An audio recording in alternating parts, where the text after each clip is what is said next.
नमस्कार, आप देख रहे हैं लोकमंच न्यूज और मैं हूं आपके साथ सत्यम गौर। बुलेटिन की शुरुआत करेंगे कुछ अहम खबरों के साथ। सबसे पहले बात करेंगे उत्तर प्रदेश के वाराणसी की। आपको बताते चले कि वाराणसी के लोहता थाना क्षेत्र में एक दंपत्ति की निर्मम हत्या कर दी गई है। मृतक दंपत्ति निसार और खुशबू को घायल अवस्था में परिजनों ने ट्रामा सेंटर लेकर पहुंचे, जहां चिकित्सकों ने उन्हें मृत घोषित कर दिया है। घटना की सूचना मिलते ही मौके पर पुलिस पहुंच गई है और जांच पड़ताल शुरू कर दी है। घटना स्थल पर ग्रामीण पुलिस अधीक्षक ने पहुंचकर घटना का जायजा लिया है और अपने माताहतों को आवश्यक निर्देश दिया है। घटना का मूल दंपत्ति को यहां पर मौत के घाट उतार दिया है और घटना का मूल संपत्ति विवाद बताया जा रहा है। मिली जानकारी के अनुसार लोहता थाना क्षेत्र के रहीमपुर ग्राम के निवासी स्वर्गीय महमूद अली के 5 पुत्र हैं, जिनमें से सबसे बड़ा बेटा नियाज एक हत्या के प्रकरण में भदोही जेल में बंद है। घर पर 3 बेटे निजाम, निशार और नशीर रहते हैं, जबकि 5वां बेटा वारिस सऊदी अरब में नौकरी करता है। वाराणसी में रह रहे परिवार की आजीविका का साधन बिकावरी है। और वहीं आपको बताते चले कि परिजनों के बताते अनुसार मृतक निसार का अपने भाई निजाम उर्फ मुन्ना से संपत्ति को लेकर विगत कुछ दिनों से विवाद चल रहा था। दोनों भाइयों और देवरानी जेठानी के बीच अक्सर पारिवारिक विवाद होता था। देखिए, जैसा कि आप लोग अवगत हैं कि ये एक ही परिवार के में घटना हुई है। जो एक निसार नाम के व्यक्ति हैं और उनकी पत्नी खुशबू, उनके ही जो बड़े निसार के जो बड़े भाई हैं और जो वाइफ है, उन्होंने आज जो पारिवारिक अपना झगड़ा रहता था और आज सुबह बच्ची को, जो तीसरे भाई की बच्ची है, उसको खाना देने के ऊपर कोई विवाद हुआ। इसमें ये जो निसार और जो उनकी पत्नी खुशबू ऊपर उनको समझाने के लिए गए कि भी गाली गलौज मत करिए। वहीं जो है वो निजामुद्दीन तरह उनकी पत्नी ने जो है उनके ऊपर यहाँ कर दिया कि जो संभवतः जो हथौड़े से इनके ऊपर प्रहार किया है वो भी ऊपर मिल गया है। आरक्षक जो है इनका जो तीसरा भाई था वो इनको जब गंभीर हालत में जो है सवेरे से अस्पताल लेके गए, जहाँ इनको मृत घोषित कर। और सिद्धार्थनगर के लोहिया कला भवन में 75वां आजादी महोत्सव मनाया गया है, जहां पर आपको बताते चले आयोजित किया गया है। और इस कार्यक्रम में वर्चुअल के माध्यम से आनंद सिंह ने किसानों को संबोधित किया है और किसानों को बताया है कि कला नमक की पैदावार कैसे कर सकते हैं और काले नमक की पैदावार के बारे में बताया गया है और अपने शहर से बाहर कैसे भेजा जा सके।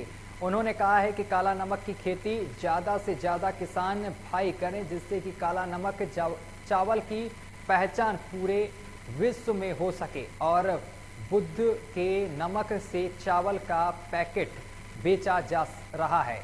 वहीं सांसद जगदम्बिका पाल पहुंचकर दीप प्रज्वलित करके लोगों को शुभकामनाएं दी हैं।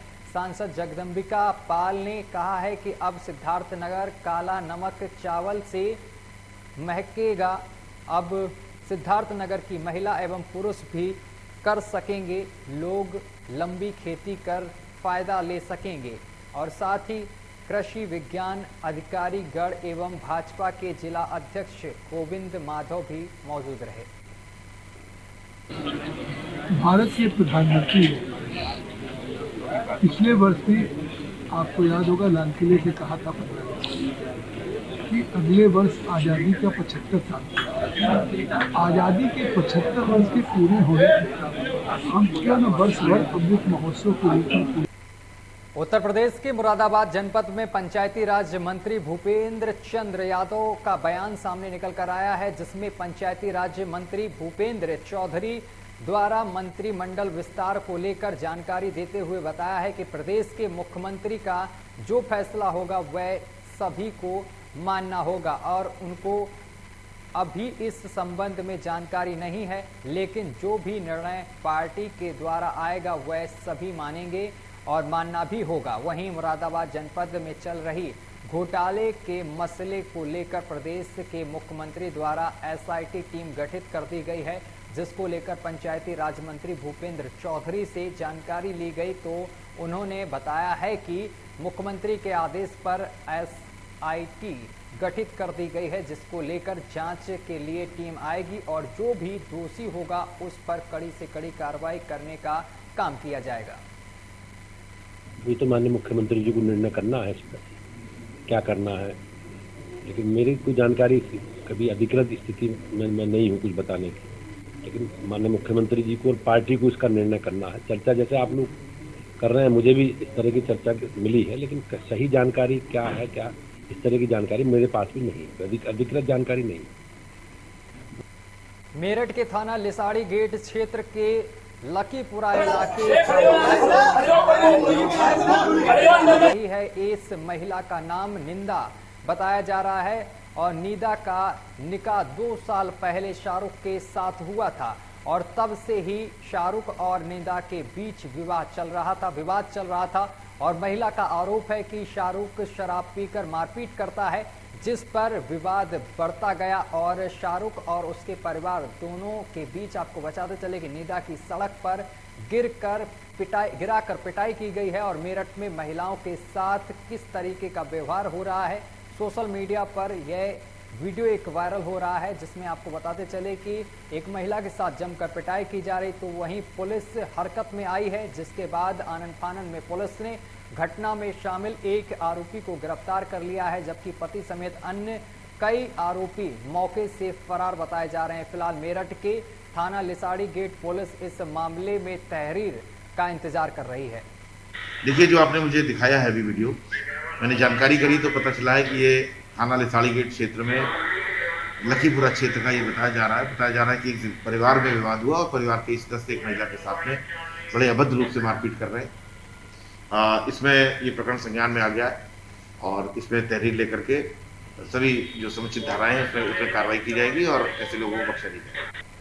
मैनपुरी के थाना एलऊ क्षेत्र के गांव देवीदास में प्रीति कुमारी की शादी 2008 में राजेश पुत्र कमता प्रसाद निवासी थाना दनाहरा जिला मैनपुरी से हुई थी। पीड़ित प्रीति का कहना है कि शादी के कुछ समय बाद से ही पति राजेश कुमार, ससुर कामता प्रसाद, सास नंद समेत सभी लोग यहां पर ससुराल जन बार बार मुझे दहेज के लिए प्रताड़ित करते थे, जिसका मुकदमा माननीय न्यायालय में विचाराधीन था। उनका मामला ये दहेज की मांग के करते थे, ठीक है। अच्छा, कौन कर रहा था? ससुराल वाले जी। तो लोग ऐसे ही परेशान करते रहे, उसके बाद रिपोर्ट हुई है। हाँ। केस चला, मुकदमा चलते इन लोग का, फिर 1-1.5 साल मुकदमा चला। 1-1.5 साल मुकदमा चलने के बाद में राजी बाजी हो गई। फिर ये लोग 2-3 महीने पहले ले गए इसको अपने घर पे। उसके बाद ही फिर क्रेडिट किया मेरी सिस्टर को, बोला दहेज लेके आओ, नहीं लेके आओगे तो मारने की धमकी दी। और अगली खबर कानपुर से सामने निकल कर आ रही है। कानपुर में दबंगों के हौसले इस कदर बुलंद हैं कि जिसको रोकने में कानपुर के कमिश्नर पुलिस बिल्कुल नाकाम साबित हो रही है। इसका जीता जागता नमूना थाना काकादेव अंतर्गत देखने को मिला है, जहां दबंगों ने एक अधेड़ व्यक्ति और उसकी पुत्री को लाठी डंडों से पीटकर घायल कर दिया है। घायल अवस्था में पीड़ित जब थाना काकादेव पहुंचे तो उन्हें मेडिकल कराने के बाद टरका दिया गया है। आपको बताते चले कि उक्त प्रकरण का वीडियो सोशल मीडिया पर बहुत तेजी से वायरल हो रहा है। मामला पत्रकारों के संज्ञान में आया, जिसके बाद पुलिस हरकत में आई है। देखिए, एक वीडियो वायरल हुई है, काकादेव थाना काकादेव अंतर्गत आती है। उसी में एक परिवार के साथ एक मारपीट का जो वीडियो वायरल हुआ है वो हमारे संज्ञान में आया है। हमने तुरंत थानाध्यक्ष काकादेव से बात किया है और निर्देश किया कि इसमें जो भी विधिक कार्रवाई है वो तुरंत करे और परिवार को। और अगली खबर आगरा से है, जहां पर पुलिस को बड़ी सफलता हाथ लगी है। 25,000 के इनामी वंचित बदमाश को पुलिस ने गिरफ्तार किया है। पुलिस ने बदमाश के एक सहयोगी को भी दबोचा है। 1,40,000 रुपए चांदी के 2 सिक्के और एक तमंचा बरामद हुआ है। बदमाश के पास के इनामी वंचित बदमाश को गिरफ्तार किया गया है और इस बदमाश के पास से 1,40,000 रुपए और चांदी के 2 सिक्के बरामद हुए हैं। जगदीशपुरा लूट जो डॉक्टर दंपति के यहाँ लूट हुई थी, उसमें 5 मेन अभियुक्त थे जो घर के अंदर घुसकर लूटपाट किए थे। उनमें 3 अभियुक्त को पूर्व में ही भेजा गया था और जो 2 फरार चल रहे थे उन 2 पर इनाम घोषित किया गया था। उसमें से एक आमिर, जिसके ऊपर 25,000 का इनाम है, उसे कल पुलिस ने पकड़ लिया और उसे आज गिरफ्तार कर जेल भेजा जा रहा है। उस अमरोहा शहर के मोहल्ला दानिश मंदान स्थित इमाम बाड़ा अकबर अली में तस्वीरों के माध्यम से करबला में यजीद के द्वारा किए गए जुल्मों की दास्तां को बयां किया है और जिसमें इमाम हुसैन साहब पर और उनके परिवार पर जो जुल्म किए गए थे उसको एक एक करके तस्वीरों के माध्यम से पूरी करबला की कहानी इस चित्रकार ने बखूबी अंदाज में बयां की है, जिसको बाद इससे देखने के लिए आज doctor Ali Rabbani Iran embassy के अंतर्गत सांस्कृतिक मंच के हेड पहुंचे हैं। उन्होंने इस प्रदर्शनी की जमकर तारीफ की है। बता दें कि भारत में पहली प्रदर्शनी है जिसमें इस तरीके से करबला की शहादत की पूरी कहानी तस्वीरों के माध्यम से दर्शाई गई है।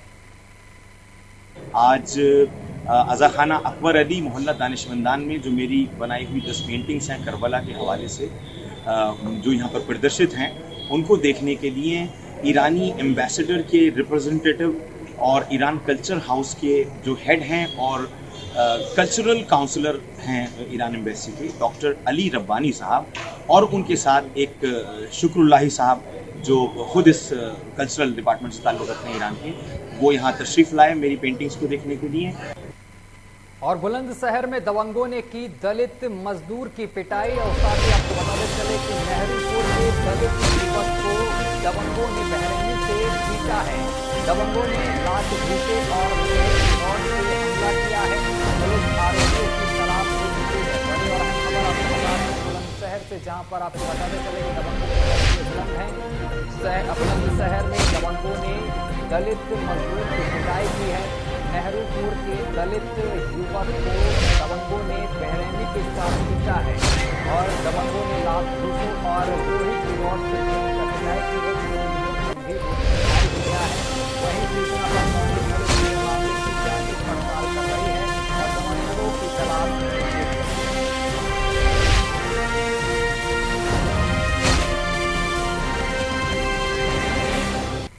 और अगली खबर भी बुलंदशहर से सामने निकल कर आ रही है, जहां पर जिला अधिकारी कार्यालय में तैनात एक कर्मचारी ने बाबुओं की ट्रांसफर, पोस्टिंग और पटल परिवर्तन में रिश्वत का आरोप लगाया है। साथ ही काम ना होने पर और रिश्वत के पैसे वापस मांगने पर अपने सहयोगी कर्मचारी पर मारपीट कर अभद्रता का आरोप लगाया है। वहीं पीड़ित कर्मचारी ने एसएसपी और डीएम को रजिस्ट्री के पत्र भेज दोनों कर्मचारियों के विरुद्ध मुकदमा दर्ज करने की गुहार लगाई है। साथ ही मुकदमा दर्ज न करने पर कोर्ट की शरण में जाने की बात भी कही है। आपको बताते चले कि कलेक्ट्रेट कार्यालय में तैनात कर्मचारी सुरेंद्र ने हाल ही में हुए कलेक्ट्रेट में लगभग 45 कर्मचारियों के पटल परिवर्तन के मामले में यहाँ पर आपको बताते चले कि सुरेंद्र का भी ट्रांसफर हो रहा था, जहां पर बुलंदशहर तहसील हो गया था, लेकिन उसने अपनी पीड़ा बताते हुए ट्रांसफर को कलेक्ट्रेट में ही रखने की बात अधिकारियों से कही, जिस पर बीच के कर्मचारियों से ट्रांसफर की बात कही तो उसी पोस्टिंग कलेक्ट्रेट में ही ऐसे स्थान पर कर दी गई जहां कोई कार्य नहीं था। और वहीं पीड़ित सुरेंद्र का कहना है कि 50,000 रुपये अधिकारियों को नगद दिए और आपने पैसे वापस मांगे तो आरोपियों ने जमकर पिटाई कर दी और अभद्रता की। नगद दिए, तनख्वाह मिलती है मुझे 61,000, मैंने 50 नगद दिए। अच्छा। मेरा ट्रांसफ़र कर दिया शत्रु संपत्ति पे, ना मेरे पैसे दे रहे और गाली और बक रहे हैं मुझे। कल मैं मिला था जी मेरे पैसे दे दो, ये तो मैं यहाँ को कर दिया, यहाँ तो और ज़्यादा बीमार हो जाऊँगा मैं। कल मुझे मारा भी है इन्होंने, आलोक कंसल ने और इसने केपी बाबू ने धकेल दिया ना, भाग यहाँ से, ढेर चमार साले पैसे मिल रहे हैं तुझे। अब मेरी तो मांग ये है जी, मैं तो अब या तो रिटायरमेंट लूँगा या किसी और सीट पर जहाँ काम वाम हो CRA में या किसी और जगह पर को कर दो, क्योंकि मैं दिमाग में टेंशन रहती है, यहाँ खाली बैठा रहता हूँ, कुछ काम नहीं है, इधर उधर कचहरी में घूमता रहता हूँ। और अगली खबर गाजियाबाद से सामने निकल कर आ रही है, जहां पर एशियन पेंट की दुकान पर अधिकारी बनकर दुकान सील कराने की धमकी दी गई है और धमकी देने वाले तथाकथित पत्रकार और दिल्ली पुलिस के होमगार्ड को गिरफ्तार कर लिया गया है। मसूरी थाना क्षेत्र के डासना इलाके का ये पूरा मामला बताया जा रहा है, जहां पर आपको बताते चले कि आरोपी को गिरफ्तार कर लिया गया है। गुर्जर स्वाभिमान महापंचायत को रोकने के लिए अलर्ट पुलिस प्रशासन ने आपको बताते चले कि शहर को छावनी में तब्दील कर दिया है।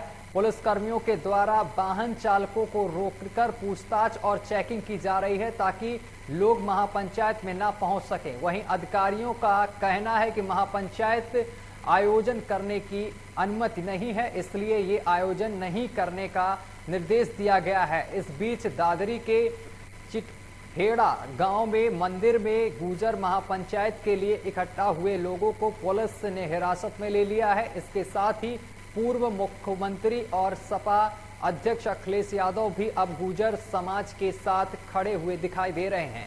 ट्वीट कर कहा है कि हम हर समाज के मान सम्मान के साथ हैं। आज हमारे समाज की पंचायत है और कहीं ना कहीं हमारे स्वाभिमान को आँच आई है, उसको लेकर एक पंचायत बुलाई है। तो मैं अपने समाज का प्रतिनिधित्व करता हूँ। मैं उस पंचायत में जो घटनाएं घटी है उसको लेकर पंचायत में जाना चाहता हूँ। यहाँ की पुलिस प्रशासन और सरकार चाष्टियों पर उतरी है, वो अपना हमारा दमन करना चाहती है, हमें रोकना चाहती है, हमें हमारी आवाज नहीं उठाना देना चाहती। और कन्नौज से बड़ी खबर सामने निकल कर आ रही है, जहां पर आपको बताते चले कि कृषि निवेश मेला गरीब कल्याण दिवस के रूप में मनाया गया है और आयोजित किया गया है। इस दौरान भारी संख्या में लोग पहुंचे हैं। शिक्षा विभाग द्वारा कैंप लगाकर बच्चों की पुस्तकें आदि वितरण की गई है। मेले में मुख्य अतिथि के रूप में मौजूद रहे हैं तिरवा विधायक कैलाश राजपूत। सरकार की उपलब्धियों को जनता के बीच रखा है और साथ ही जनता को विस्तार से सरकार की उपलब्धियों के बारे में बताया है।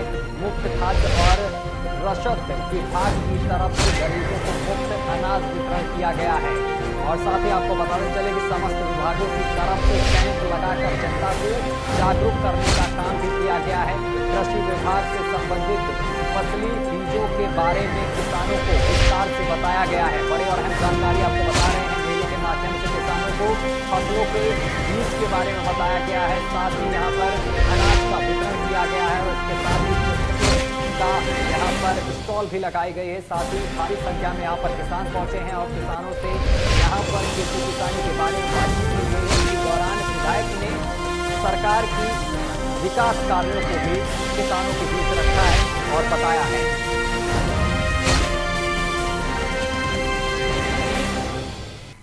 और कानपुर से बड़ी खबर सामने निकल कर आ रही है, जहां आपको बताते चले कि गुंडों ने ऑफिस में घुसकर कांग्रेस की महिला जिला अध्यक्ष के साथ अभद्रता की है। बड़ी और अहम खबर आपको बता रहे हैं, जहां पर कानपुर में जबरदस्त के हौसले बुलंद हैं। गुंडों ने ऑफिस में घुसकर कांग्रेस की महिला जिला अध्यक्ष के साथ अभद्रता की है।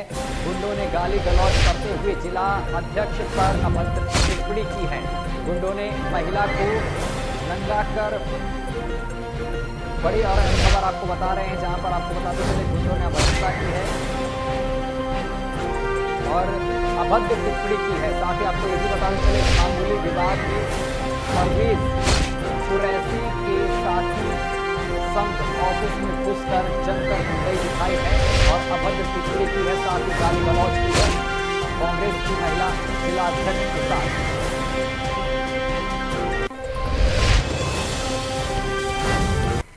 और ललितपुर से बड़ी खबर सामने निकल कर आ रही है, जहां पर राज्य की सर्वेक्षण गृह में 5 कैदी दीवार फांदकर फरार हो गए हैं।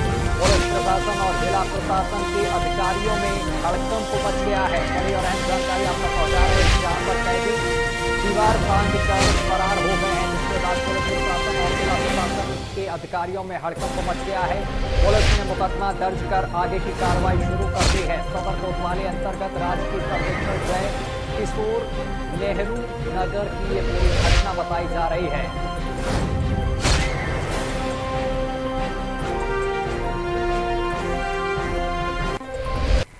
और लखनऊ से बड़ी खबर सामने निकल कर आ रही है, जहां आपको बताते चले कि आम आदमी पार्टी ने विधानसभा चुनाव के लिए दूसरी सूची जारी कर दी है।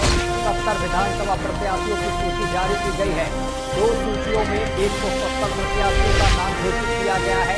पहली सूची में 100 प्रत्याशियों का नाम हुआ था ऐलान, और जिसके बाद आपको बताते चले कि 41% ओबीसी, 13% एससी प्रत्याशी हैं इस सूची में। बड़ी और अहम जानकारी आप तक पहुंचा रहे हैं, जहां पर आपको बताते चले कि 2022 चुनाव को लेकर सभी पार्टियों ने कमर कस ली है, और इसी बीच आम आदमी पार्टी ने विधानसभा चुनाव के लिए दूसरी सूची जारी कर दी है। 70 विधानसभा प्रत्याशियों की सूची जारी की गई है, जिसमें 2 सूचियों में 170 प्रत्याशियों के नाम घोषित किए गए हैं। पहली सूची में 100 प्रत्याशियों का हुआ था ऐलान। वहीं आपको बताते चले कि 41 प्रत्याशी ओबीसी, 13 प्रत्याशी एससी प्रत्याशी रखे गए हैं।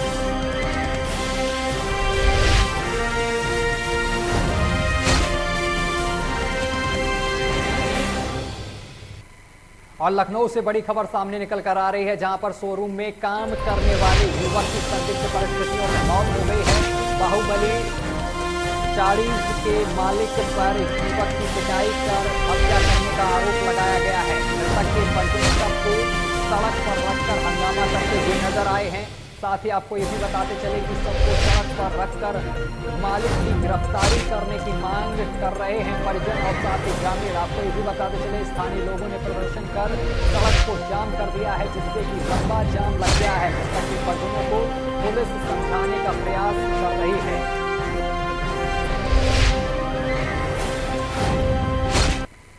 और उन्नाव से बड़ी खबर सामने निकल कर आ रही है। उन्नाव जिले के 16 ब्लॉकों में आयोजित हुआ है गरीब कल्याण किसान मेला, और जिसमें भारी संख्या में किसान पहुंचे हैं। किसान मेले में अलग अलग विभागों के द्वारा आयोजित की गई है प्रदर्शनी। 3 दर्जन समूह द्वारा लगाई गई है प्रदर्शनी। बड़ी और अहम जानकारी आपको पहुंचा रहे हैं। भारी संख्या में यहाँ पर किसान पहुंचे हैं, और साथ ही किसानों को यहाँ पर कई चीज़ों के बारे में जानकारी दी गई है, जैसे कि फसलों के बारे में और फसलों के बीजों के बारे में यहाँ पर जानकारी दी गई है। मुख्य अतिथि भाजपा विधायक बम्बालाल दिवाकर मौजूद रहे हैं। लाभार्थियों को प्रमाण पत्र देकर उनको सम्मानित भी किया गया है। चौपाल यहाँ पर लगाकर सम्मानित किया गया है।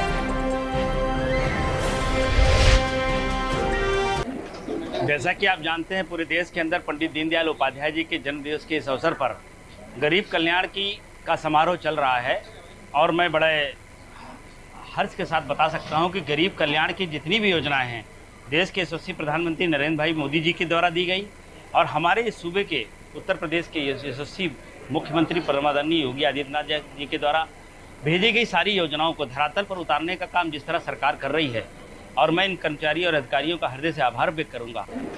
जैसा कि आप जानते हैं, पूरे देश के अंदर पंडित दीनदयाल उपाध्याय जी के जन्मदिवस के इस अवसर पर गरीब कल्याण की। चलिए, बुलेटिन में अभी के लिए बस इतना ही। देश दुनिया की तमाम खबरें देखने के लिए देखते रहिए लोकमंच न्यूज।